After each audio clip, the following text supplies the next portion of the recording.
नमस्कार प्रणाम। हम ही अरविंद अकेला कैमूर वाला और आप सभी का स्वागत है हमारे अरविंद अकेला कैमूर वाला यूट्यूब चैनल में।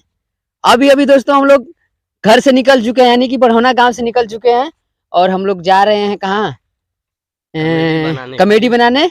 और अभी अभी आ चुके हैं हम लोग कौन सा पहाड़ है, खाजो पहाड़। आप देख सकते हैं वीडियो में, ये खाजो पहाड़ है। अब हम लोग जा रहे हैं आगे, बहुत सारे दोस्त लोग जा रहे हैं तो दिखाते हैं आप सभी को वीडियो। मैं आशा करता हूँ कि आप तक बहुत अच्छे होंगे और हम लोग भी स्वस्थ हैं। देखिए आज हम लोग शूटिंग करने जा रहे हैं, तो शूटिंग करने के लिए हम लोग अपने गांव से, अपने घर से बहुत ही दूर आए हैं, कम से कम लगभग में 5-6 किलोमीटर घर से आए हैं कि नहीं दोस्तों? आए हैं। और यह कॉमेडी कैसा लगेगा अगर शूटिंग बढ़िया लगे तो? अगर शुरू से अगर अंत तक अगर देखेंगे तो कॉमेडी शुरू से अंत खाली हंसते ही रहेंगे आप, इतना मेरा दावा है। तो दोस्तों हम लोग इतना मेहनत करते हैं, इतना अपना एक्टिंग करके, जो भी टूटी फूटी होगी आप लोग क्षमा करिएगा।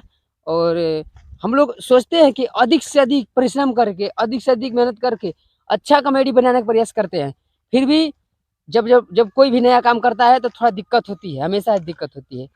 तो कोई भी गलती हो तो आप लोग क्षमा करिएगा।